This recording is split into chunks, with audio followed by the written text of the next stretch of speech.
Shalom, shalom. Sois béni encore une fois de plus, toi qui m'écoutes et qui m'écoutes au travers de cette quinzaine de minutes de vérité. Et je t'invite aussi, parce que tu m'écoutes, à partager, n'est-ce pas, ceci. Et reçois encore une fois de plus, n'est-ce pas, ta bénédiction dans le nom de Jésus-Christ de Nazareth.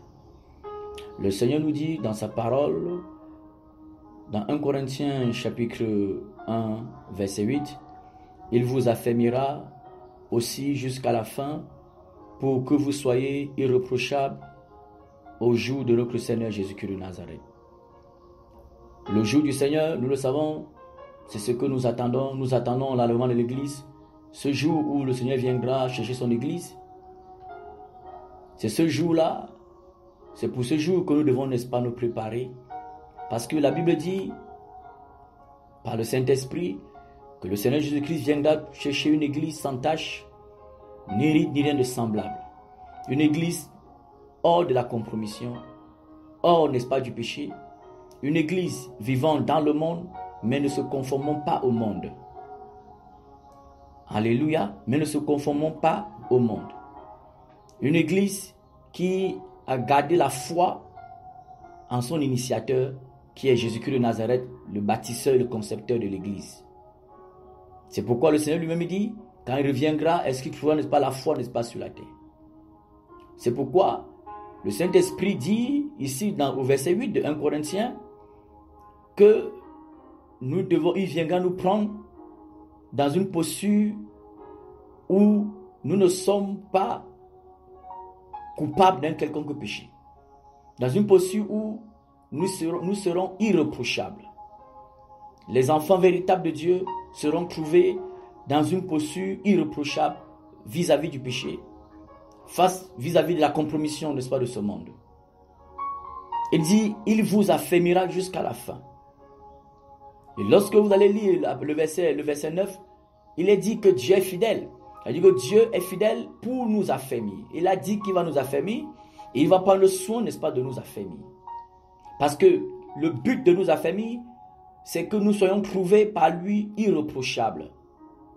Si nous ne sommes pas affermis, à quoi ça sert pour le Seigneur de venir, n'est-ce pas, nous chercher? Et comme lui, il veut nous chercher, il viendra nous chercher, il prend soin, la responsabilité de nous affermir en nous démontrant, n'est-ce pas, sa fidélité. Mais il faudrait que pendant que Dieu joue, n'est-ce pas, son rôle, exerce sa responsabilité, son devoir de nous affermir, que l'Église aussi, nous les enfants de Dieu, nous acceptons l'affermissement, n'est-ce pas, du Seigneur. Nous nous laissons affermir, n'est-ce pas, par le Seigneur. Et lorsque je parle d'être affermi, le mot affermi renferme, n'est-ce pas, un mot ferme. Donc affermi est composé de A et de ferme. Et ferme renvoie à la fermeté, à la dureté, à la solidité de quelque chose. Donc Dieu veut nous rendre fermes face au péché, ferme face à la compromission, ferme face à la cupidité. Il veut nous rendre ferme face à toutes les avalanches des compromissions que les hommes, Satan met au devant de nous au quotidien. Il veut nous rendre fermes, solides. Il veut nous donner que résistants pour résister face à l'avalanche des fausses doctrines qui pullulent dans le monde entier, dans le but d'amener les enfants de Dieu à se prostituer à ces fausses doctrines-là. Parce que celui qui s'attache à des fausses doctrines, soi-disant venant, n'est-ce pas, de Dieu, des doctrines qui nous attachent à la terre, qui tolèrent, qui acceptent le péché, qui couvrent, n'est-ce pas, le péché, cette personne se prostitue à cette doctrine par l'esprit qui donne, n'est-ce pas, cette doctrine-là. Et lorsque nous sommes dans la prostitution, la Bible dit que l'esprit de la prostitution égare. Donc le but de Dieu, c'est de nous amener à être fermes, à résister à toutes les fausses doctrines. Parce que derrière chaque fausse doctrine, il y a un esprit. Comme derrière la doctrine de Jésus-Christ, il y a le Saint-Esprit. Derrière l'évangile de vérité, de sainteté, du contentement, il y a le Saint-Esprit. Derrière les autres évangiles, derrière les autres soi-disant bonnes nouvelles, les autres doctrines, il y a aussi, n'est-ce pas, un autre esprit. Et Dieu veut nous rendre fermes pour que nous puissions résister face, n'est-ce pas, à toutes, n'est-ce pas, ces choses, pour que lorsque le Seigneur viendra nous chercher, comme il a promis, dans le livre de Jean chapitre 14, verset 16, Jean chapitre 14 n'est pas à partir du verset 1, que nous soyons irréprochables. Parce que si, en ce jour, nous sommes reprochables, nous sommes coupables de quelque chose, en ce moment-là, nous resterons. Nous aurons cru en vain. Même ayant fait 40 ans, n'est-ce pas, de conversion, nous aurons cru en vain. C'est tellement parce que, par manque de fermeté, ayant accepté l'hypocrisie des hommes, pour plaire aussi aux hommes, nous n'avons pas gardé les messages ou bien la doctrine de Jésus-Christ dans les thèmes qu'il nous l'a donné, n'est-ce pas, selon 1 Corinthiens chapitre 1, verset 1 à 3. 1 Corinthiens chapitre 15, verset 1 à 3. Alléluia. Il dit, il vous affermira.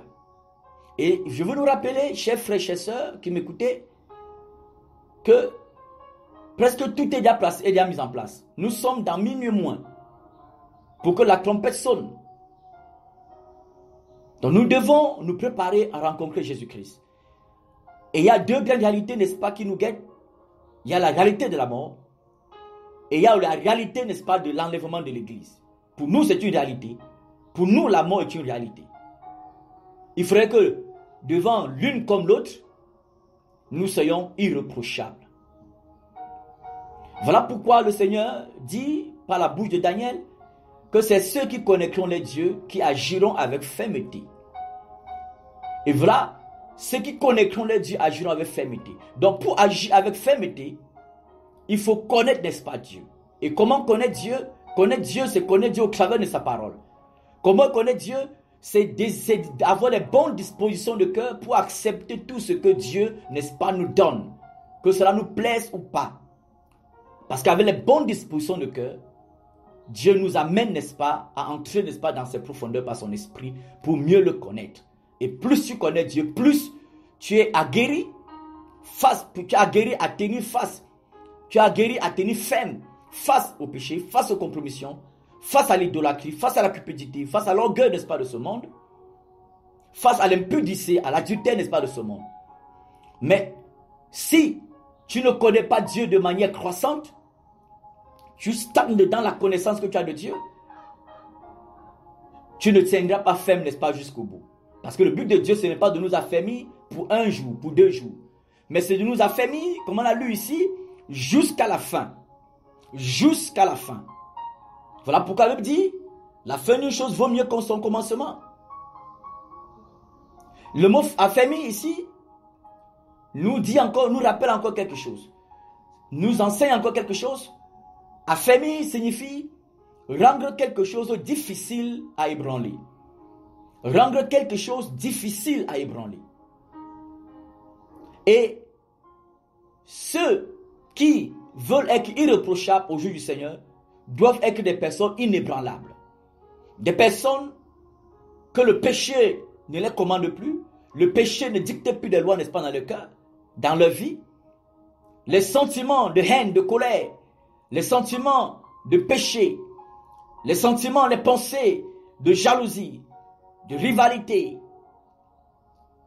ne les commandent plus, ne dictent plus, n'est-ce pas, leur quotidien.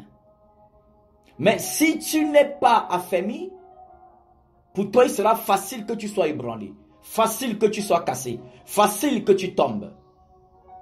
Voilà pourquoi, toi qui m'écoutes, si tu tombes constamment dans le péché, que ce soit les péchés physiques, par tes membres, que ce soit par tes pensées, comprends qu'en ce moment même, tu dois, n'est-ce pas, te ressaisir, recevoir la grâce de Dieu par son Esprit Saint, pour être fort, pour être ferme, et te relever et te tenir debout pour avancer pour le salut, n'est-ce pas, de ton âme.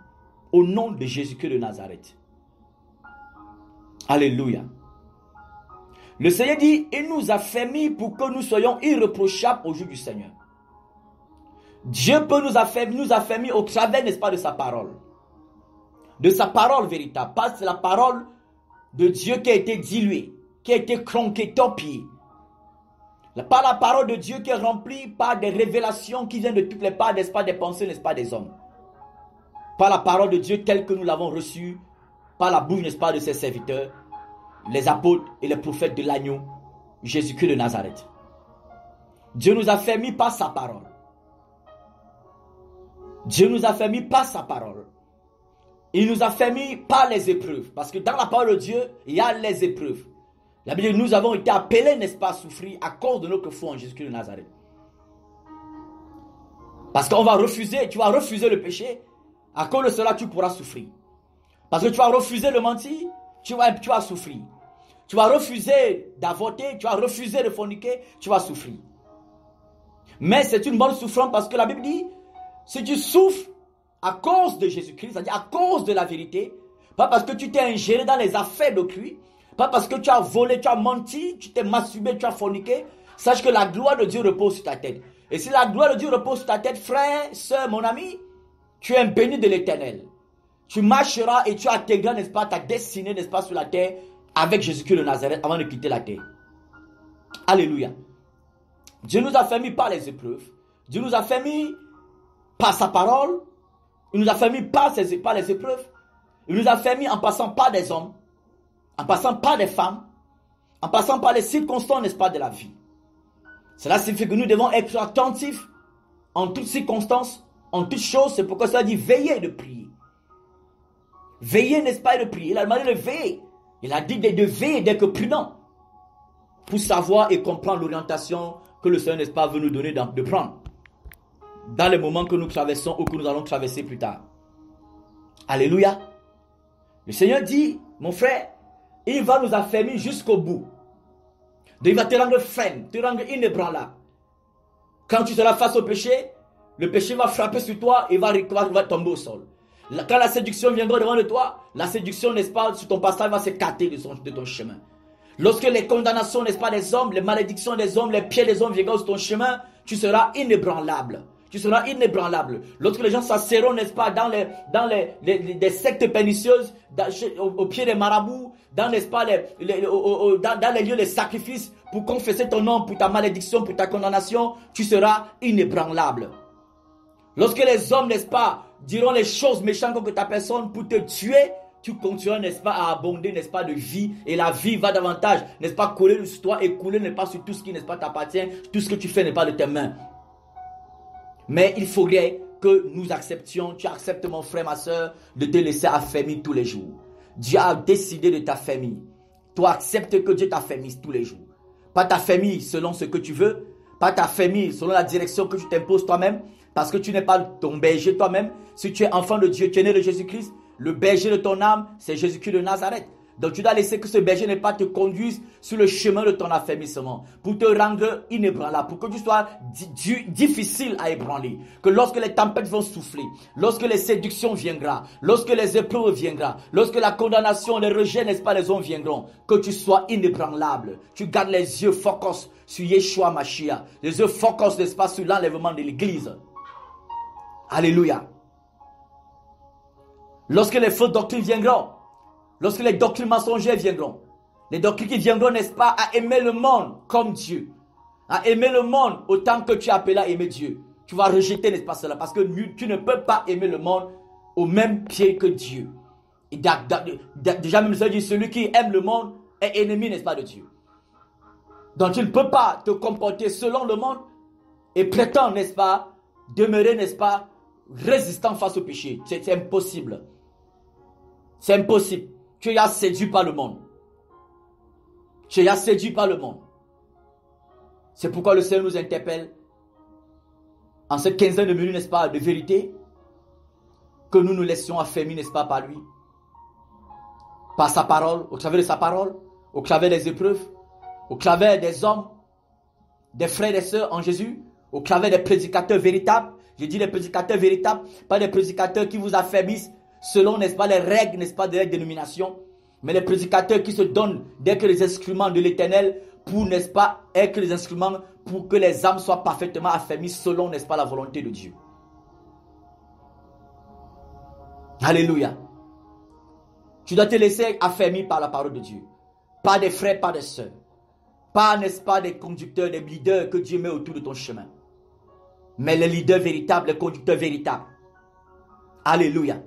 Dieu peut passer même les hommes autour de toi qui sont les inconvertis pour t'affermir, en suscitant, n'est-ce pas, des épreuves, en suscitant, n'est-ce pas, des conflits, afin, n'est-ce pas, d'affermir, n'est-ce pas, ton être entier, affermir, n'est-ce pas, ton être entier, pour que tu saches posséder ton corps dans la sainteté, dans la douceur, dans la maîtrise de soi, posséder ton âme dans la soumission à Dieu et garder ton esprit à l'écoute, n'est-ce pas, du Saint-Esprit. Alléluia. Que Dieu soit béni, que Dieu te bénisse. Attache-toi au Seigneur, laisse-toi affermir par la puissance, n'est-ce pas, du Saint-Esprit. La Bible, la parole de Dieu, elle est puissante pour renverser les forteresses. La parole de Dieu, n'est-ce pas, ce n'est pas la sagesse, le langage, n'est-ce pas, des hommes jonchés de la sagesse terrestre, mais c'est une parole qui est puissante pour nous affermir, pour t'affermir. Affermir, n'est-ce pas, toute ta vie, affermir, n'est-ce pas, ta maison, affermir, n'est-ce pas, ta foi, affermir, n'est-ce pas, une assemblée, affermir, n'est-ce pas, même tes entreprises, affermir, n'est-ce pas, même tes projets. Laisse-toi affermir par le Seigneur, et parce que tu le fais, je déclare dans le nom de Jésus-Christ que tu es béni au nom de Yeshua. Amen.